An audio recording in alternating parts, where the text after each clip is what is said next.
Hello friends, make money trading academy में आप सभी का स्वागत है। दोस्तों, जैसा कि आपने थंबनेल देख लिया है, थंबनेल देखने के बाद ही आप इस वीडियो के अंदर आप आए हैं, तो आपने बिल्कुल सही एंट्री ली है। तो आज आप लोगों को मैं जो बताने वाला हूं कि सिल्वर की प्राइस इतनी तेज़ी से क्यों बढ़ रही है, इसके बारे में हम खुलकर चर्चा करेंगे। क्योंकि आप सभी लोगों को पता है कि एक मार्केट में किसी भी इंस्ट्रूमेंट की बात कर लें, किसी भी स्टॉक की बात कर लें, किसी भी इंडेक्स की बात कर लें, किसी भी इंस्ट्रूमेंट की बात करें या किसी भी एसेट की बात कर लें, प्राइस अगर ऊपर जा रहा होता है या नीचे गिर रहा होता है तो उसके पीछे कई सारी मैकेनिज्म जो होती हैं वो काम कर रही होती हैं। क्योंकि आप लोग मेरे वीडियोस में आते हैं, मेरे चैनल में आते हैं, तो आपको पता है कि मैं एक प्योर प्राइस एक्शन का ट्रेडर हूं। तो लोग यहां आते हैं प्राइस एक्शन सीखने के लिए, राइट। तो मैं आप लोगों को निराश नहीं होने दूंगा। मैं बिल्कुल price action point of view से समझाऊंगा कि कैसे एक इंस्ट्रूमेंट में बाइंग सेलिंग होती है, कब हमें बाई करना चाहिए, कब सेल करना चाहिए, कब हमें प्रॉफिट बुक करना चाहिए। इन सारे पहलुओं के बारे में मैं डिस्कस करूंगा ताकि आपको निराशा ना हो और आप यहां से कुछ सीख कर निकलें। लेकिन आपको यह भी पता होना चाहिए कि जब भी किसी इंस्ट्रूमेंट में, किसी भी एसेट में जब प्राइस में उछाल आती है, जब मार्केट ऊपर जा रहा होता है, तो क्या सिर्फ टेक्निकल जो रीजन होते हैं या टेक्निकल एनालिसिस जो होता है उसी के बेसिस पे मार्केट ऊपर जाता है? नो। आपको ये भी पता होना चाहिए कि किसी भी प्राइस में जब उछाल आती है तो उसके पीछे फंडामेंटल्स भी काम कर रहे होते हैं, उसके पीछे मार्केट का जियोपॉलिटिकल टेंशंस है वो भी काम कर रहे होते हैं, मार्केट का सेंटिमेंट वो भी काम कर रहा होता है। तो आज इस वीडियो में हम तीनों पहलुओं पर काम करने वाले हैं। आज हम टेक्निकल भी डिस्कस करेंगे, इसका हम फंडामेंटल भी डिस्कस करेंगे और इसका सेंटिमेंट एनालिसिस भी करेंगे। सो कहने का मतलब है कि मैं इसका मैक्रो, डिमांड, सप्लाई और इन्वेस्टमेंट एंगल, सारे पॉइंट्स, सारे एंगल्स को लेके मैं कवर करूंगा ताकि जो भी मेरे इस वीडियो को देखने आए हैं, जो टेक्निकल समझने आए हैं उन्हें टेक्निकल समझ में आ जाए, जो फंडामेंटल्स और सेंटिमेंट्स को समझने आए हैं उनको भी क्लैरिटी मिले, उनको भी एक मालूम पड़े कि हाँ, जो ये एनालिसिस हो रहा है वो जेन्युइन एनालिसिस है, ताकि उनको भी निराशा ना हो। तो चलिए सबसे पहले मैं टेक्निकल पार्ट को कवर करता हूं ताकि आपको समझ में आए कि कब हमें बाई करना चाहिए था, कब बाई नहीं करना चाहिए था। ठीक है, सो चलिए स्टार्ट करते हैं पहले टेक्निकल पार्ट। सो दोस्तों, ये है चार्ट सिल्वर का। अब इस चार्ट को देखते हुए सभी लोगों को ये लगेगा कि ऐसा क्या हो गया कि मार्केट में इतनी उछाल आ गई, मार्केट इतना ऊपर चला गया। सो इंपॉर्टेंट ये नहीं है कि मार्केट क्यों ऊपर चला गया, समझना ये है कि अगर हम सिल्वर हो, गोल्ड हो, चाहे कमोडिटी का कुछ भी हो, नेचुरल गैस हो, आप क्रूड ऑयल में बाई करने आ रहे हैं या किसी स्टॉक में अगर आप कुछ खरीदारी करने आ रहे हैं तो आप बाई या सेल करने आ रहे हैं दोस्तों, है ना। तो जब आप चार्ट ओपन कर रहे हैं, इस चार्ट को जब आप ओपन कर रहे हैं, इसका मतलब आप एक टेक्निकल एनालिस्ट हैं।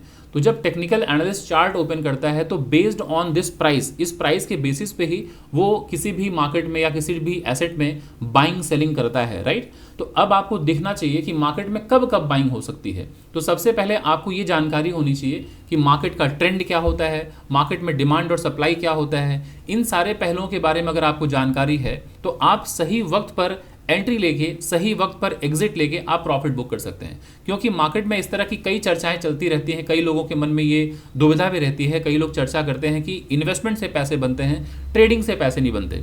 कई लोग ये भी कहते हैं, उनकी धारणा बनी होती है कि ट्रेडिंग से पैसे बनते हैं, इन्वेस्टमेंट से पैसे नहीं बनते। लेकिन मैं आप लोगों को बता देता हूं और आप इसको मार्क कर लीजिए, पैसे दोस्तों ना ट्रेडिंग से पैसे बनते हैं, ना इन्वेस्टमेंट से पैसे बनते हैं। पैसे तब बनते हैं जब आप सही वक्त पर बाई करते हैं और सही वक्त पर सेल करते हैं।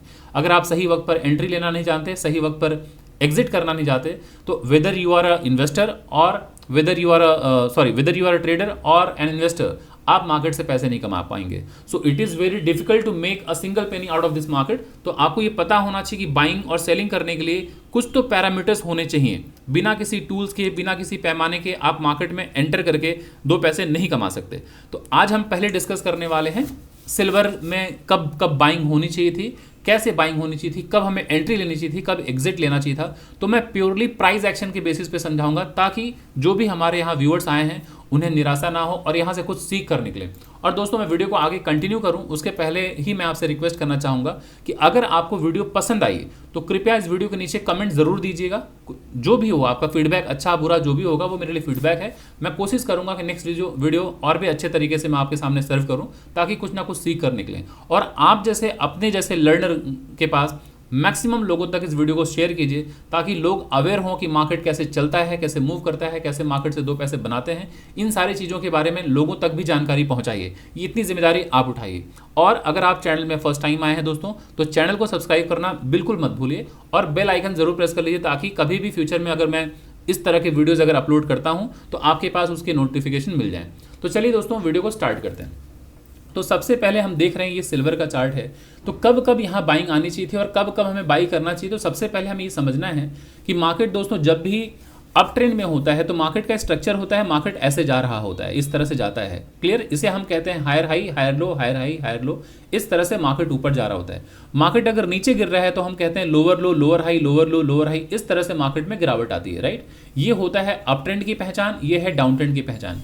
साइडवेज मार्केट की पहचान होती है दोस्तों कि ना मार्केट हाई तोड़ पाता है ना मार्केट लो तोड़ पाता है। क्या मतलब, ना हाई तोड़ पा रहा है ना लो तोड़ पा रहा है, मार्केट एक रेंज में फंसा हुआ है। तो इसे हम कहते हैं कि मार्केट रेंज बाउंड है या साइडवेज में है या कंसोलिडेशन में है। तो आप इसे कुछ भी कह लीजिए, लेकिन मार्केट कहीं फंसा हुआ है ना, क्योंकि मार्केट ना हाई तोड़ पा रहा है ना लो तोड़ पा रहा है। इसका मतलब मार्केट साइडवेज में है। और ये मार्केट बार बार देख रहे हैं हाई तोड़ता जा रहा है, हाई तोड़ता जा रहा है। तो जब जब हाई ब्रेक करता जाएगा तो हम कंसिडर करते हैं कि मार्केट अप ट्रेंड में है। यहां जरा देखिए, जब जब स्विंग लो बन रहा है मार्केट ब्रेक डाउन करके नीचे, जब जब स्विंग लो बन रहा है मार्केट ब्रेक डाउन करके नीचे, जब जब स्विंग लो बन रहा है मार्केट ब्रेक डाउन करके नीचे, इसका मतलब डाउन ट्रेंड है। तो हमें कब कब एंट्री लेनी चाहिए, तो थोड़ा सा इस चार्ट को मैं यहां हटा देता हूं, वरना क्या है डिस्ट्रैक्शन होगा थोड़ा सा। तो जरा देखिए एंट्री कब होनी चाहिए। अगर अप ट्रेंड है दोस्तों तो दो ही एंट्री होती है, दो स्ट्रैटेजी का हम इस्तेमाल करते हैं। मार्केट अगर ऊपर गया, इसे हम कहते हैं हायर हाई, इसे कहते हैं हायर लो। जैसे ही प्रीवियस हाई ब्रेकआउट करता है दोस्तों, हम यहाँ पर एंट्री लेते हैं बाइंग साइड का। क्लियर, और इस स्विंग लो के नीचे हम स्टॉप लॉस लगाते हैं। स्टॉप लॉस लगाने के पीछे वजह क्या होता है, ताकि मार्केट कभी अगर आपके अगेंस्ट चला जाए तो यहीं पर आप निकल जाए और अपना नुकसान बुक करके निकल लें, ज़्यादा बड़ा नुकसान ना हो, राइट। तो पहली एंट्री हमारी होती है यहाँ पर, स्टॉप लॉस यहाँ। फिर मार्केट अगर ऊपर जाके मार्केट जब नीचे आता है तो पहले जो रेजिस्टेंस हुआ करता था अब वो सपोर्ट का काम करेगा। तो इस सपोर्ट के पास आते ही बाई ऑन डिप की स्ट्रैटेजी यहाँ पर लागू होती है।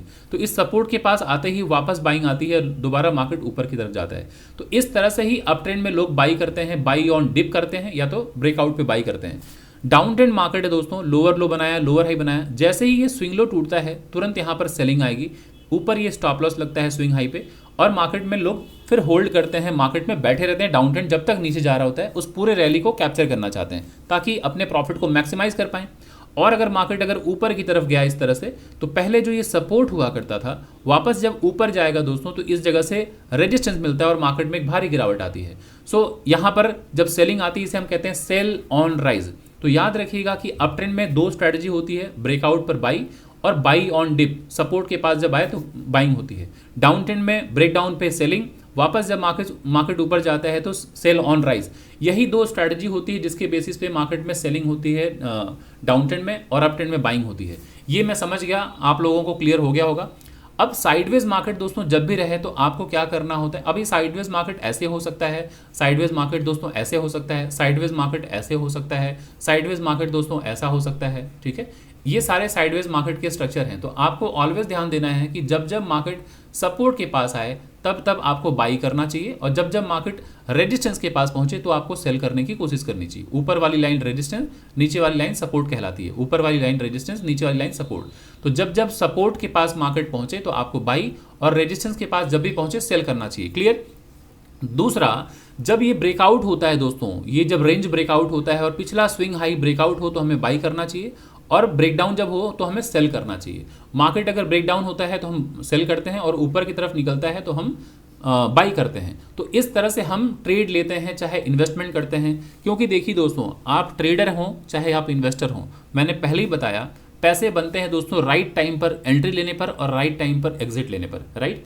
तो आप बाई और सेल कब कर रहे हैं वो बहुत इंपॉर्टेंट है। अगर सही वक्त पर अगर आप बाई सेल नहीं कर रहे हैं तो पैसे नहीं बनते हैं। अब दोस्तों वीडियो को मैं आगे कंटिन्यू करूं उसके पहले मैं आप सभी लोगों को बता दूं कि मैं चूंकि एक ट्रेडर हूं और एक एजुकेटर हूं, तो मेरा कर्तव्य है, मैं अपना काम बखूबी कर रहा हूं कि मैं लोगों को एजुकेट कर रहा हूं। इसे इस तरह से ना लें कि मैं कोई सलाह दे रहा हूं कि यहाँ पर बाई या सेल करना है, क्योंकि मैं कोई सेबी रजिस्टर्ड फाइनेंशियल एडवाइजर नहीं हूं, तो मैं किसी को कोई सलाह नहीं दे रहा कि यहाँ बाई या सेल करना है। तो जो भी चीज़ें मैं पढ़ा रहा हूँ ये प्योरली एजुकेशनल पर्पस के लिए है। मेरा उद्देश्य सिर्फ आप लोगों को अवेयर करना, एजुकेट करना, ये सिर्फ मेरा काम है। तो जो मैं ट्रेड लेता हूँ, जिस प्रोसेस को मैं फॉलो करता हूँ, वो आप लोगों को मैं एजुकेट कर रहा हूँ ताकि मार्केट से दो पैसे आप भी कमा पाएं। क्योंकि मार्केट पे हक सिर्फ चंद लोगों का नहीं है, सबका हक है मार्केट पे। चाहे आप एक वेंडर हो, चाहे सब्जी बेचने वाले हो, एक हॉकर हो, चाहे आप प्रोफेशनल हो, आईटी प्रोफेशनल हो, चाहे आप बैंकर हो, चाहे आप ब्यूरोक्रेट हो, चाहे आप बिजनेसमैन हो, किसी भी फील्ड से आप आ रहे हो, मार्केट पर हक आपका भी उतना ही है जितना एक ब्यूरोक्रेट का है, चाहे एक बिजनेसमैन का है। तो 2 पैसा कमाने का अधिकार आपका भी है। तो आपको पता नहीं अगर रहेगा कि कब बाइंग सेलिंग होनी चाहिए, तो आप ट्रेड लेके चाहे इन्वेस्टमेंट लेके पैसे नहीं कमा पाएंगे और स्ट्रगल बना रहता है। तो अभी मैं आप लोगों को टेक्निकल पार्ट समझा रहा हूँ, फिर आऊँगा फंडामेंटल और सेंटिमेंट वाली बात भी करूँगा। तो अब ये चीज़ें क्लियर हो गई कि कब कब बाइंग और कब कब सेलिंग होनी चाहिए थी। अब मार्केट दोस्तों ये ऊपर भाग रहा है चाहे मार्केट नीचे भाग रहा है, वो डिस्कशन नहीं है, वो पॉइंट नहीं है। आपको समझना ये चाहिए कि कब कब बाइंग बनती थी, कब हमें बाइंग करनी चाहिए, कब कब हमें सेलिंग करनी चाहिए, वो इंपॉर्टेंट है। तो अगर मैं सिल्वर के चार्ट को थोड़ा बड़ा करूँ, ये मंथली चार्ट पे ले जा रहा हूँ, अभी सिर्फ प्राइस को समझने की कोशिश कीजिए। ये जो कैंडल स्टिक दोस्तों दिख रहा है ना आप लोगों को, ये जो सारे कैंडल स्टिक्स दिख रहे हैं, ये क्या है दोस्तों? ये तो प्राइस है ना, ये प्राइस है इवेंचुअली। तो प्राइस को रीड करना आना चाहिए, कब कब मार्केट में बाइंग आनी चाहिए। तो ज़रा देखिए, ये मार्केट की ओपनिंग, मतलब जब ये सिल्वर का हम प्राइस देख रहे हैं, इस जगह से मार्केट ओपन हुआ है। तो अगर आप ड्राइंग बनाएं तो यहाँ से मार्केट ऊपर जाके पहले ऊपर गया, फिर नीचे आ गया, यहाँ से ऊपर जाके नीचे आ गया। तो अब ज़रा यहाँ मैं ड्रॉ करता हूँ। अगर ऐसे प्राइस ऊपर जाए और मार्केट जिस जगह से मार्केट ओपन हुआ उसके नीचे ब्रेकडाउन कर जाए, तो रीडिंग गलत हो गई। क्यों गलत हो गई? क्योंकि मार्केट अगर ऊपर जाता है दोस्तों तो हायर हाई हायर लो के फॉर्मेशन से ऊपर निकल जाता है, क्लियर। लेकिन मार्केट ऊपर जाके नीचे आ जाए तो अब हम रीड करते हैं यहाँ से लोअर लो रीड करते हैं। जब यहाँ से आएगा मार्केट नीचे लोअर लो, तो ज़रा देखिए लोअर लो। अब जब मार्केट ऊपर गया तो जहाँ से ब्रेकडाउन होता है ये ऊपर जाते वक्त यहाँ से रिजेक्शन लेगा। क्यों लेगा? क्योंकि पहले ये सपोर्ट हुआ करता था, जब ये सपोर्ट ब्रेक होकर आया है तो अब ऊपर जाके ये रेजिस्टेंस लेगा। तो देखिए जैसे ही इस जगह मार्केट पहुंचा, मैं यहाँ मार्क करता हूँ, ऊपर पहुंचते यहाँ से रिजेक्शन आया, मार्केट नीचे आ गया। देख रहे हैं आप मार्केट नीचे। अब जब इस जगह से आप देख रहे हैं कि मार्केट ऊपर गया है, इसका मतलब यहाँ पर डिमांड जोन है, मतलब यहाँ पर बायर्स बैठे हैं, तभी तो प्राइस ऊपर लेके गए हैं। तो जब ये प्राइस दोबारा आएगा तो दोबारा देखिए मार्केट ऊपर निकला। अब जब इसके ऊपर ब्रेकआउट हो जाए तो यहाँ पे बाइंग आएगी। ये जरा देखिए बाइंग हुई, मार्केट ऊपर निकला, ये हायर हाई हायर लो, वापस इसी सपोर्ट के पास आया, फिर से बाइंग आई, मार्केट ऊपर। अब इस लाइन को आगे बढ़ाइए, है ना। तो अब आप देख रहे हैं कि मैं इसे रिमूव कर देता हूँ ताकि डिस्ट्रैक्शन ना हो। अब जरा देखिए मार्केट ये higher high higher low higher high यहाँ तक पहुँच गया, उसके बाद मार्केट नीचे आया। अब जब यहाँ आएगा तो दोस्तों ये जो सपोर्ट है, सपोर्ट के पास क्या होना चाहिए? बाइंग होनी चाहिए। तो इस जगह अगर आप बाई करते हैं, स्विंग लो के आसपास आपका स्टॉप लॉस होता है ना। अब ये market higher high higher low, जब तक ये ब्रेकआउट नहीं होता है दोस्तों, तब तक हम कहते हैं मार्केट साइडवेज में है, clear. Higher high higher low बन गया, यहाँ कहीं से अगर बाइंग हो रही है तो इस जगह तक तो मार्केट साइडवेज है। अब ये ब्रेकआउट होगा तभी मार्केट ट्रेंडिंग कहलाएगा। तो आप एक काम कर सकते हैं कि कभी भी सपोर्ट के पास यहाँ कहीं कोई प्राइस एक्शन बने, बाई करते हैं, तो आपका टारगेट यही होना चाहिए। तो यहाँ से अगर ज़रा देखिए मार्केट में बाइंग आई है, कहीं से भी बाइंग अगर आपने किया तो फर्स्ट टारगेट यहाँ, जैसे ही मार्केट यहाँ पहुँचेगा तो ये दोस्तों रेजिस्टेंस है और नीचे लाइन सपोर्ट। तो रेजिस्टेंस पर क्या होता है? बाइंग या सेलिंग? टेल मी क्या होता है? Buying selling? सेलिंग होती है, राइट। तो जब रेजिस्टेंस के पास मार्केट पहुँचेगा, ज़रा देखिए मार्केट यहाँ पहुँचा, फिर मार्केट नीचे आ गया, सेलिंग। तो यहाँ सेलिंग आनी थी, तो आपको यहाँ कहीं बाई करके इस जगह पे प्रॉफिट बुक कर लेना चाहिए था। अब ज़रा सोचिए, अगर आप इन्वेस्टर ही होते और आप मंथली टाइम फ्रेम पे अगर आपने यहाँ बाई किया है, राइट टाइम पर नहीं निकलते, तो वापस आप देख रहे हैं जितना पैसा कमाया वापस सब जीरो हो गया। तो बहुत ज़रूरी था राइट टाइम पे प्रॉफिट बुक करना। तो इस जगह अगर आप प्रॉफिट बुक कर लेते, फिर मार्केट नीचे जाना है जाने दीजिए, फिर जब सपोर्ट के पास आएगा तो अगेन यहाँ पे एक बाइंग अपॉर्चुनिटी मिलती, सपोर्ट के पास बाइंग होती है, फिर मार्केट पहला टारगेट क्या देता? ये देता। तो अभी ज़रा देखिए इस जगह तक मार्केट का जो स्ट्रक्चर है वो कैसा है, ये higher high higher low, same high same low. अब जब दोस्तों ये ब्रेकआउट होगा दोस्तों, तो जैसा कि मैंने आप लोगों को बताया, ब्रेकआउट पर ही तो बाई करते हैं ना हम। तो जैसे ही ब्रेकआउट होगा यहाँ बाइंग होगी, क्योंकि आप एक इन्वेस्टर हैं, लंबे समय तक का आपका होराइजन है, तो आप क्या करेंगे? बाई करेंगे, है ना। और नीचे स्विंग लो के आसपास स्टॉप लॉस आप रखते हैं। अब जरा देखिए मार्केट ऊपर गया यहाँ तक, अगर आपने सही वक्त पर बाई कर लिया होता तो ये जरा देख रहे हैं 2016 से लेके 2020 लगभग 4 साल तक मार्केट एक रेंज में फंसा हुआ था, 4 साल तक। तो 4 साल का जो रेंज होता है उसके बाद जब ब्रेकआउट होगा तो एक बड़ी मोमेंटम आएगी ना। तो जरा देख रहे हैं 2 महीने में ही मार्केट कहाँ तक चला गया? इतना ऊपर। तो राइट टाइम पर एंट्री इज़ वेरी इंपॉर्टेंट। अगर नहीं एंट्री ले पा रहे हैं तो मुनाफा नहीं कर पाएंगे। तो ज़रा देखिए मार्केट ऊपर गया, अब ये हाई था, यहाँ से मार्केट नीचे आया। आते वक्त ऑलवेज ध्यान दीजिएगा, जब ये ब्रेकआउट होता है तो ये विक जो निकला है ये हमारे लिए एक इंपॉर्टेंट लेवल होता है। जो मुझे रेगुलर फॉलो करते हैं आपको पता होगा, मैं हमेशा इस पर डिस्कस करता रहता हूँ कि इस वीक के पास मार्केट जैसे ही पहुँचे यहाँ प्रॉफिट बुक कीजिए, क्योंकि अब ये बाई ऑन डिप यहाँ सपोर्ट के पास बाइंग होगी। अब ये हायर हाई बन गया दोस्तों, हायर लो, सपोर्ट के पास आया, वापस देख रहे हैं बाइंग आई। अब नेक्स्ट टारगेट क्या होना चाहिए? यहाँ से यहाँ तक जाने में भले ही मार्केट को वक्त लग गया, 1 महीना, 2 महीना, 3 महीना, 4 महीने, 5 महीने, 6 महीने, 7 महीने, 8 महीने लग गए, लेकिन इवेंचुअली मार्केट पहुंचा यहाँ पे। तो आप अगर यहाँ से देख रहे हैं मार्केट यहाँ सपोर्ट के पास आया, यहाँ कोई बाइंग अपॉर्चुनिटी मिले तो आप बाई कीजिए। नेक्स्ट टारगेट आपका ये होना चाहिए। अब जब जरा देखिए मार्केट यहाँ पहुंच गया, इस जगह पहुंच गया, मार्केट यहाँ सपोर्ट के पास आ गया, सपोर्ट के पास से बाइंग आई, फिर मार्केट यहाँ पहुंच गया। अब यहाँ पहुंचने के बाद आप देख रहे हैं मार्केट कंसोलिडेट कर रहा है। तो जब इस जगह पे आप देख रहे हैं कि रेजिस्टेंस के पास कंसोलिडेशन हो रहा है, अगेन जब ये ब्रेकआउट होगा दोस्तों, तो ये higher high higher low breakout, again यहाँ से मार्केट अपट्रेंड हो जाएगा, दोबारा मार्केट भागेगा। तो जरा देखिए, मैं इसको थोड़ा नीचे लेकर आता हूँ चार्ट को। ये जरा देखिए, यही वो लेवल है जहाँ से ब्रेकआउट होकर मार्केट ऊपर गया, फिर आके सपोर्ट लिया, फिर आप देख रहे हैं मार्केट फर्स्ट टारगेट यहाँ रहता है, मार्केट निकला, फिर आप जरा देख रहे हैं फिर पकड़ना ही मुश्किल हो गया मार्केट को। मार्केट कहाँ चला गया, जरा देख रहे हैं, मार्केट बन गया रॉकेट। सभी को दिख रहा है ना। सो अब कई लोगों के मन में ये धारणा आ रही है कि मार्केट इतना क्यों भाग गया, वो बाद की बात है, हम उस पर डिस्कस करेंगे। लेकिन आपको ये समझना चाहिए था भाग क्यों गया, क्या हो गया, इससे क्या कर लेंगे। आपको समझना ये चाहिए था कि कब हमें एंट्री लेना चाहिए था। अब एंट्री मिस कर गए तो अब दोबारा कब एंट्री लेंगे। ये भाग रहा है इसलिए बाई कर लें, नो। अब ये भाग रहा है तो क्या बाई कर लें, नहीं। बाई तभी करना चाहिए जब मार्केट आपको सपोर्ट के पास दिखाई दे। याद रखिएगा, जब आपको सपोर्ट के, चूंकि आप एक टेक्निकल एनालिस्ट हैं और आप प्राइस को देख के ट्रेड लेते हैं या इन्वेस्टमेंट करते हैं, तो सपोर्ट के पास आए तो बाई करने के बारे में सोचिए। रेजिस्टेंस के पास जब मार्केट पहुंचे तो ही आप सेल करने के बारे में सोचें। बीच में ऐसा नहीं कि मार्केट भाग रहा है, अरे भाग रहा है चलो कूद जाते हैं, ऐसी बाइंग नहीं होनी चाहिए किसी की भी, ठीक है। तो अब आते हैं सेकंड पार्ट को। तो टेक्निकल पार्ट मेरे ख्याल से सभी लोगों को क्लियर हो गया होगा।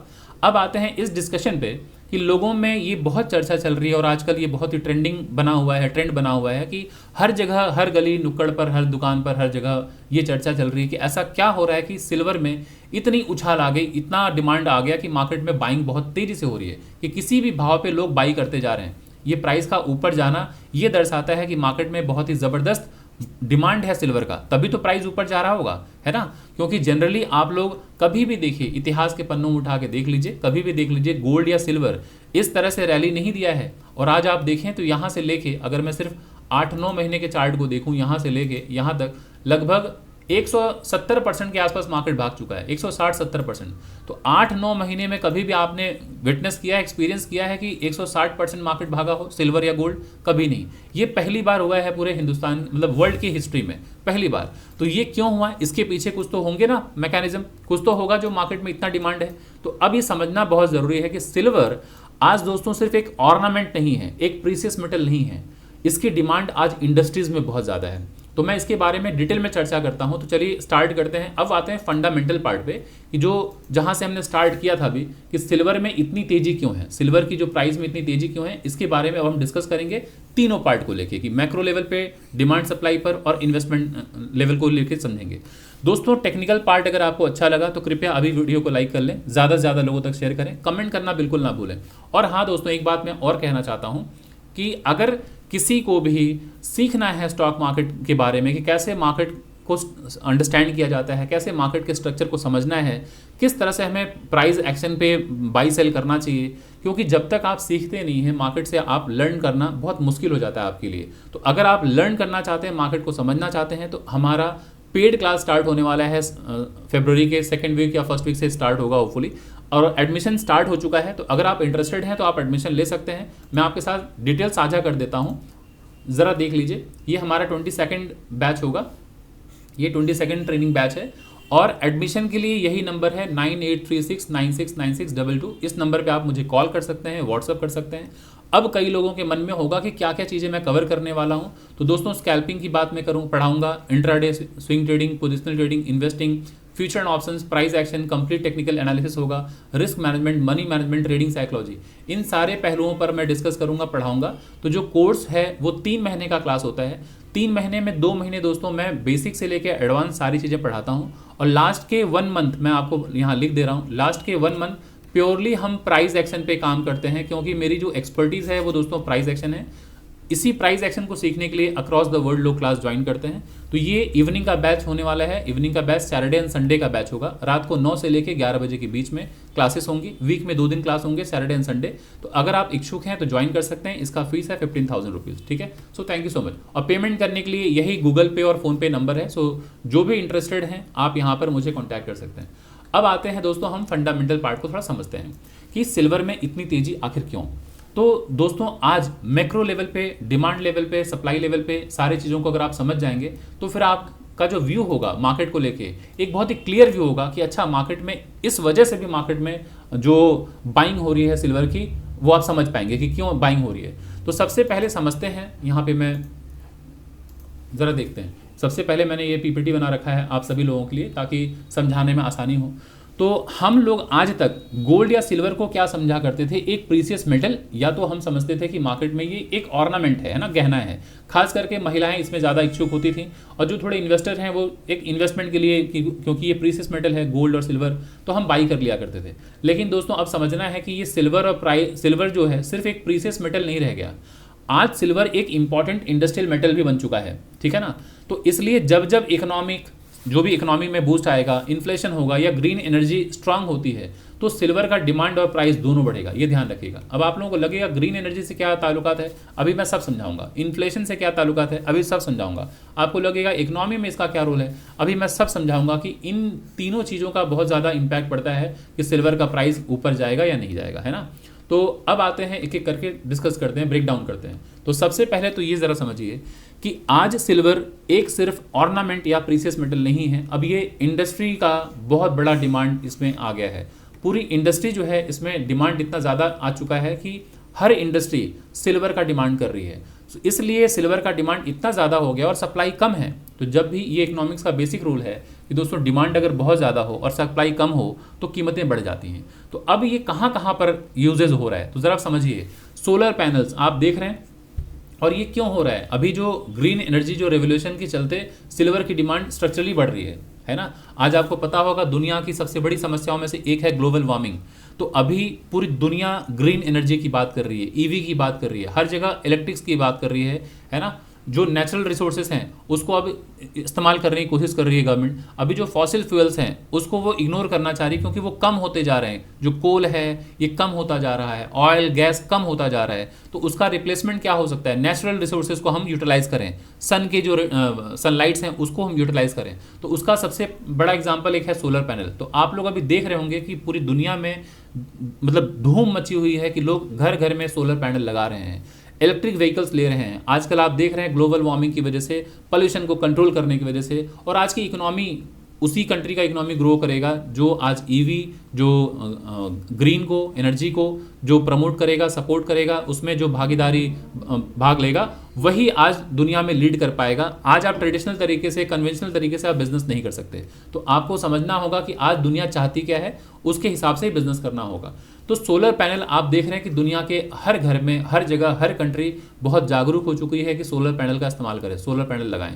इसलिए सोलर पैनल में इतना ज़्यादा खपत है। सोलर पैनल में सिल्वर का यूज़ है, ईवी इलेक्ट्रिकल व्हीकल्स में सिल्वर का यूज़ है, इलेक्ट्रॉनिक्स एंड सेमीकंडक्टर इसमें सिल्वर का यूज़ है। और आपको पता है कि आज जितनी चीज़ें आप यूज़ कर रहे हैं, चाहे आप 5G यूज़ कर रहे हैं, मोबाइल यूज़ कर रहे हैं, लैपटॉप यूज़ कर रहे हैं, कंप्यूटर यूज़ कर रहे हैं, आप ईवी कार्स यूज़ कर रहे हैं, ईवी बाइक यूज़ कर रहे हैं, चाहे आप कुछ भी यूज़ कर रहे हैं, सब में सेमीकंडक्टर ले रहे हैं, चिप लग रहा है। इलेक्ट्रॉनिक्स जो भी ले रहे हैं आप, सब में चिप लग रहा है ना। तो जहाँ जहाँ सेमीकंडक्टर है, चिप है, जहाँ पर ईवी की बात होगी, जहाँ सोलर की बात होगी, वहाँ दोस्तों सिल्वर का डिमांड है। अब आप सोच लीजिए कि कितनी बड़ी इंडस्ट्री है। और आप लोग देख रहे हैं, विटनेस कर पा रहे हैं कि AI जो है आज डेटा सेंटर बना रहा है, क्योंकि दुनिया भर में जितने AI का, जिस रफ्तार से AI बढ़ रहा है, उनको डेटा सेंटर की बहुत ज़रूरत पड़ेगी। उतना डेटा पॉइंट रखने के लिए डेटा सेंटर की ज़रूरत होगी। डेटा सेंटर में लगेगा दोस्तों सिल्वर लगेगा। क्यों लगेगा उसके बारे में हम डिस्कस करेंगे, और कहाँ कहाँ यूज़ होता है उसके बारे में डिस्कस करेंगे। अब ज़रा देखिए, इन्फ्लेशन एंड करेंसी डिवैल्यूएशन। कभी कभी दोस्तों जब जो सेंट्रल बैंक होता है, जब करेंसी बहुत छापता है, तो उस वक्त क्या होता है, महंगाई बढ़ जाती है ना। महंगाई जब बढ़ जाती है तो करेंसी का वैल्यू डेप्रिशिएट हो जाता है। तो जब ऐसी स्थिति होती है कि करेंसी का वैल्यू मतलब डेप्रिशिएट हो रहा हो, गिर रहा हो, तो लोग एक सेफर साइड देखते हैं कहाँ पर मैं पैसे को पार्क करूँ, जो उनके पास पैसे हैं वो कहाँ पे जमा करें। क्योंकि अभी आप देख रहे हैं बैंकों में पैसे आपको अच्छे रिटर्न्स नहीं मिल रहे हैं बैंक में, तो आप चाहते हैं ना कि एक ऐसे जगह हम पैसे को पार करें जहां से हमें रिटर्न अच्छा मिल सके। तो उसमें सेफ हेवन एसेट कहा जाता है गोल्ड एंड सिल्वर को, कि लोग चाहते हैं कि भाई जब मार्केट में उठा पटक बहुत ज़्यादा हो, वॉलेटाइल जब मार्केट होता है, जब भी मार्केट में इनडिसाइसिवनेस रहता है, कुछ क्लैरिटी नहीं है, जियोपॉलिटिकल टेंशन जब बना होता है, ग्लोबली जब मार्केट में रिसेशन की संभावना होती है जिसको हम आर्थिक मंदी कहते हैं, तो ऐसे समय में लोग गोल्ड परचेज करना चाहते हैं। गोल्ड तो सारे जो भी स्मार्ट मनी है वो सब गोल्ड में लेना चाहते हैं, लेकिन कहा जाता है ना पुअर पीपल का जो गोल्ड है वो सिल्वर माना जाता है, क्योंकि सब गोल्ड नहीं ले पाते, तो लोग अपने पैसों को गोल्ड और सिल्वर में पा करते हैं, जिसकी वजह से सिल्वर का डिमांड भी बढ़ जाता है। प्लस आपको पता है कि गोल्ड के साथ साथ सिल्वर भी इन्फ्लेशन हेज के तौर पे काम करता है। जब महंगाई बढ़ जाती है दोस्तों तो क्या होता है, पैसे का वैल्यू गिर जाता है। आज जो चीज़ आप 100 रुपये की खरीद रहे हैं दोस्तों, अगर महंगाई बढ़ गई तो हो सकता है आप 1 साल बाद 2 साल बाद 100 की चीज़ आप 150 रुपये में खरीदेंगे, मतलब करेंसी का वैल्यू गिर रहा है। तो ऐसे स्थिति में आप क्या करते हैं कि एक हेज की तरह से काम करता है आपका जो गोल्ड एंड सिल्वर। तो गोल्ड में लोगों का रुझान बढ़ता है, साथ ही साथ सिल्वर में भी, तो जिसकी वजह से भी सिल्वर का डिमांड बढ़ जाता है। नेक्स्ट आते हैं गोल्ड सिल्वर रेशियो। ये बहुत इंपॉर्टेंट है कि हिस्टोरिकल डेटा अगर आप जब भी देखेंगे गोल्ड सिल्वर रेशियो ज़्यादा होता है तो सिल्वर अंडर वैल्यूड माना जाता है। तो वैसे टाइम में क्या होता है, इस वजह से स्मार्ट मनी सिल्वर की तरफ शिफ्ट हो जाते हैं। तो अभी आजकल आप देख रहे हैं कि सिल्वर की ज़बरदस्त बाइंग हो रही है, ठीक है ना। तो इंडस्ट्री का डिमांड है ही, प्लस बाइंग भी हो रही है। सप्लाई कंस्ट्रेंट, आज सबसे बड़ी समस्या ये हो गई है कि सप्लाई की दिक्कत है। माइनिंग जो आउटपुट है वो लिमिटेड है, न्यू सिल्वर माइंस कम डिस्कवर हो रहे हैं, कॉस्ट ऑफ प्रोडक्शन बढ़ रही है। तो जब ऐसी स्थिति होगी कि किसी चीज़ की सप्लाई दोस्तों कम होती जाए, क्योंकि माइंस नए बन नहीं रहे, क्योंकि हमें एनवायरनमेंट का भी ध्यान रखना है। पूरी दुनिया में हर कंट्री की जो पॉलिसीज़ हैं, एनवायरनमेंट को नुकसान पहुंचाना मतलब वो भी एक क्राइम है। सो अभी हर कंट्री सतर्क है कि ज़्यादा माइनिंग ना हो, है ना, क्योंकि उससे पॉल्यूशन हो रहा है, ग्लोबल वार्मिंग को दिक्कत हो रही है। बट आपको पता है कि ये जितनी भी एआई हो गया, सेमीकंडक्टर की बात हो रही है, चिप की बात हो रही है, सोलर पैनल की बात हो रही है, ग्रीन एनर्जी की बात हो रही है, ईवी की बात हो रही है, इन सारे जगहों पे सिल्वर की ज़रूरत है। अब सिल्वर की माइनिंग होगी नहीं, नई माइनिंग हो नहीं रही है, तो सिल्वर कम होता जाएगा। तो जब सप्लाई कम होगा, डिमांड ज़्यादा होगा, तो प्राइस को बढ़ना ही बढ़ना है। इसी की वजह से प्राइस ऊपर जा रहा है। क्लियर। अब कहाँ कहाँ लगता है मैं वो भी डिस्कस करूँगा। देन सेफ हेवन एसेट माना जाता है। सेफ हेवन एसेट तब माना जाता है जब आपको लगता है कि स्टॉक मार्केट जैसे जियोपॉलिटिकल टेंशन हो जाए, ग्लोबली कहीं अगर आप देख रहे हैं ग्लोबली कुछ मार्केट में टेंशन चल रहे हैं, मार्केट अस्थिर है, कुछ निश्चितता नहीं है मार्केट में, किस तरफ मार्केट जाएगा कुछ क्लियर नहीं हो रहा है, तो लोग अपने पैसों को सेफ जगह रखना चाहते हैं। तो अगर आप देखें तो इतिहास में हिस्टोरिकल डेटा क्या बता रहा है कि लोग हमेशा सेफ हेवन एसेट मानते हैं गोल्ड एंड सिल्वर को, कि भाई यहाँ पैसे पार कर दो, ये ठीक 7-8% का रिटर्न दे देगा। अभी हालांकि पिछले 8-9 महीने में मार्केट 160% भाग गया, ये बहुत ही आउटस्टैंडिंग रिटर्न है। अदरवाइज मार्केट 7-8% सालाना इंटरेस्ट मतलब रिटर्न दे ही देता है। प्लस कभी अगर आप देखें रिसेशन, जब मार्केट में आर्थिक मंदी का जब तनाव टेंशन जब स्थिति होती है, उस वक्त भी लोग चाहते हैं कि हम इन्वेस्ट कर दें सिल्वर या गोल्ड में। स्टॉक मार्केट जब वॉलेटाइल होता है दोस्तों, जब मार्केट में क्लैरिटी नहीं होती, मार्केट उठा पटक कर रहा होता है, लोग पैसे जब नहीं बना पा रहे होते हैं स्टॉक मार्केट से, तो उनको लगता है कहाँ पैसे डालें ताकि 2 पैसे बने। उस वक्त भी सेफ हेवन जो डिमांड होता है वो गोल्ड एंड सिल्वर होता है। तो ऐसे टाइम पर इन्वेस्टर सिल्वर को सेफ एसेट के रूप में देखते हैं, जिसकी वजह से भी मार्केट में डिमांड बढ़ रहा है ना। अब आते हैं जरा देखते हैं कि पूरे इंडस्ट्री की बात करें कि उसका ब्रेकडाउन मैं बताता हूँ कि सिल्वर का डिमांड कहाँ कहाँ पर ज़्यादा है। तो अगर आप देखें तो इंडस्ट्रियल डिमांड 35% है दोस्तों। तो गोल्ड सिर्फ आप समझ रहे हैं सिर्फ एक ऑर्नामेंट, एक प्रीसियस मेटल के तौर पे उसको ट्रीट किया जाता है, या फिर आप उसको हेज के तौर पे इस्तेमाल करते हैं रिसेशन के लिए, या फिर आप उसको सेफ हेवन एसेट कह सकते हैं। लेकिन सिल्वर जो है दोस्तों, एक तो सेफ हेवन एसेट है ही, प्रीसियस मेटल है ही, ऑर्नामेंट है ही, साथ ही साथ इंडस्ट्रियल डिमांड में 35% इसका यूजेस है। इंडस्ट्रियल डिमांड, इन्फ्लेशन हेज में 25% लोग इन्वेस्ट कर रहे हैं गोल्ड का कंपैरिजन की वजह से, क्योंकि गोल्ड कई बार लोग नहीं ले पाते महंगा होने की वजह से, तो 15% वहाँ डिमांड है सब जो लोग ले रहे हैं सिल्वर। सप्लाई इशू, आज क्या है, सिल्वर जो है माइनिंग कम होने की वजह से सप्लाई कम होती जा रही है। तो जब किसी चीज़ की सप्लाई कम होगी, डिमांड बढ़ेगा, उसकी वजह से भी यहाँ पर बाइंग हो रही है। और सेफ हेवन एसेट कहा जाता है, जिसकी वजह से भी लोग बाई करते हैं कि चलो यार ये सेफ है, आप गोल्ड में या सिल्वर में बाई करके रख लेते हैं, तो वो आने वाले समय में एक तरह से करेंसी है, वो आपको पैसे दे के जाता है। तो इसकी वजह से सिल्वर में काफ़ी ज़्यादा आप देख रहे हैं कि बाइंग आ रही है बहुत तेज़ी से। अब समझते हैं ट्रेडिंग या इन्वेस्टमेंट के नज़रिए से कि क्या करना चाहिए, कैसे कि हमें क्या करना चाहिए। तो लॉन्ग टर्म में स्ट्रक्चर जो है बुलिश है।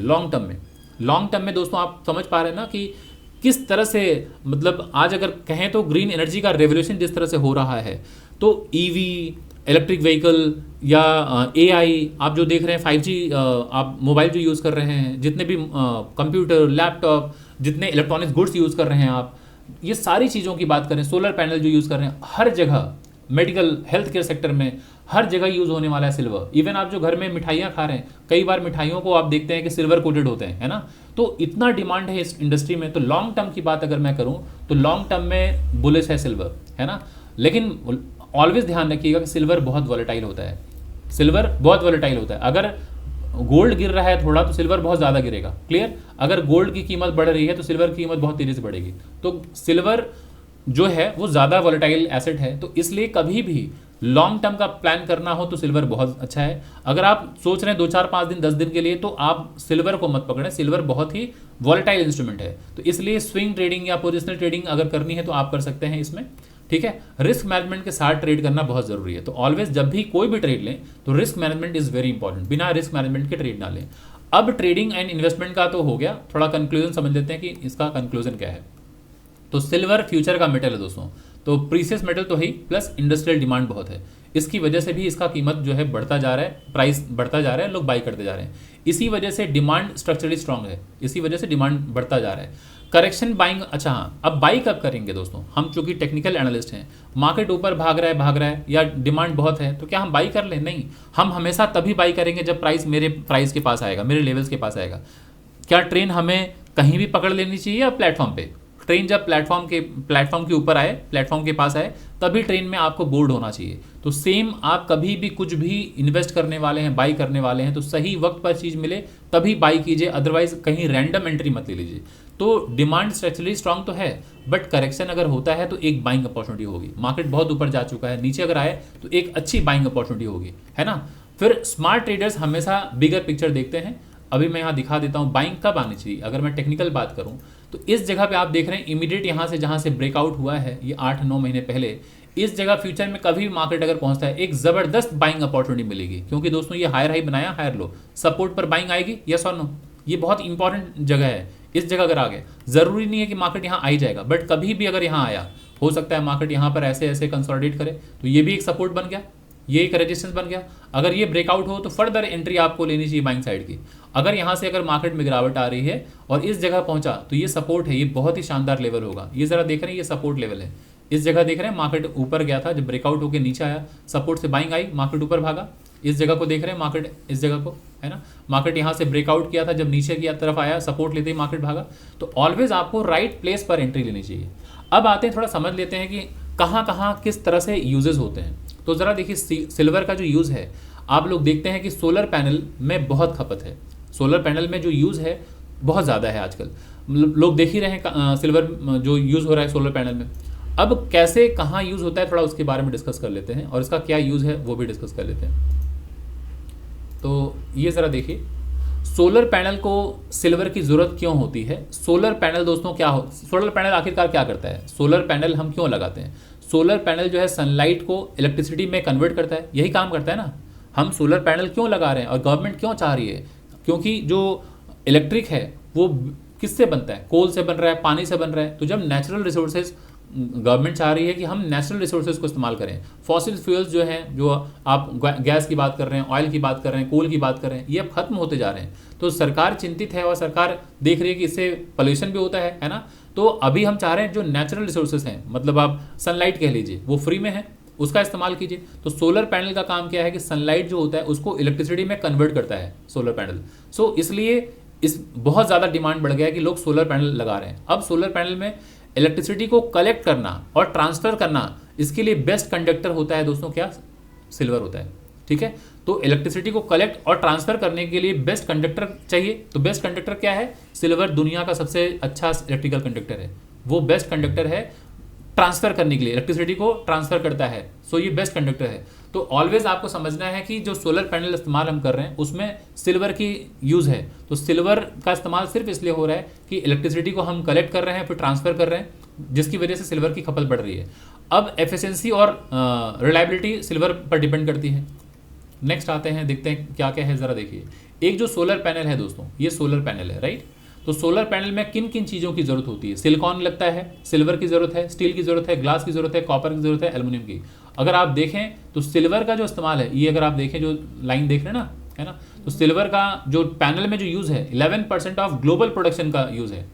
तो और आप देख रहे हैं मिलियंस में सोलर पैनल लग रहे हैं दुनिया भर में, मिलियंस में। तो आप सोचिए सिल्वर का कितना डिमांड है ना। फिर आते हैं, आपको थोड़ा सा आगे डिस्कस करते हैं इसके बारे में। ये सारे तो मैंने डिस्कस कर लिए। अब ये है, ज़रा सिल्वर देख लीजिए। सिल्वर जो सेल्स आप देखते हैं, ये तो ब्लू वाला जो देख रहे हैं ना आप, ये सिलिकॉन वो है जो आप सोलर पैनल में देखते हैं ब्लू कलर का, ये सिलिकॉन है। इसके ऊपर ही सिल्वर कोटिंग होती है। तो देख रहे हैं सिल्वर जो सेल है, इसके अंदर सिल्वर कहाँ यूज़ होता है, ये ज़रा देखिए जो सिल्वर का। अब यहाँ पे मैं लिख दे रहा हूँ, ये सब देखते जाइए दोस्तों कितना डिमांड है। और दुनिया के हर क्षेत्र में इतनी डिमांड बढ़ने की वजह से ही प्राइस में जो हाइक आया है। सिल्वर फिंगर्स जो होते हैं और बुश बार्स जो होते हैं, सिल्वर फिंगर्स मूविंग इलेक्ट्रॉन्स को कलेक्ट करते हैं। जो फिंगर्स आप देख रहे हैं ना, पतले पतले थे, वो मूविंग इलेक्ट्रॉन्स को कलेक्ट करते हैं। बुश बार क्या करते हैं, इलेक्ट्रिसिटी को इन्वर्टर तक पहुंचाती हैं। तो ये तो काम हो गया आपका जो सिल्वर फिंगर्स का और बुश बार का। तो ये इस्तेमाल होगा ही होगा लाइफ टाइम। तो सिल्वर के बिना पावर लॉस काफ़ी ज़्यादा होता है। तो सिल्वर की उपयोगिता है इसके अंदर, सोलर पैनल के अंदर आप देख पा रहे हैं। तो ये लगेगा इस तरह से, ज़रा देखिए ये इमेज को देखिए, ये सिल्वर कंडक्टिव पेस्ट का एप्लीकेशन प्रोसेस इस तरह से लगता है। अभी सिल्वर इतना इंपॉर्टेंट क्यों है? सबसे बेस्ट इलेक्ट्रिकल कंडक्टिविटी के लिए सिल्वर की ज़रूरत होती है। हीट लॉस मिनिमम होता है, सोलर पैनल की एफिशिएंसी मैक्सिमम होती है, लॉन्ग ऑपरेशनल लाइफ मिलती है। तो इसलिए सिल्वर का डिमांड बहुत ज़्यादा है सोलर पैनल के लिए।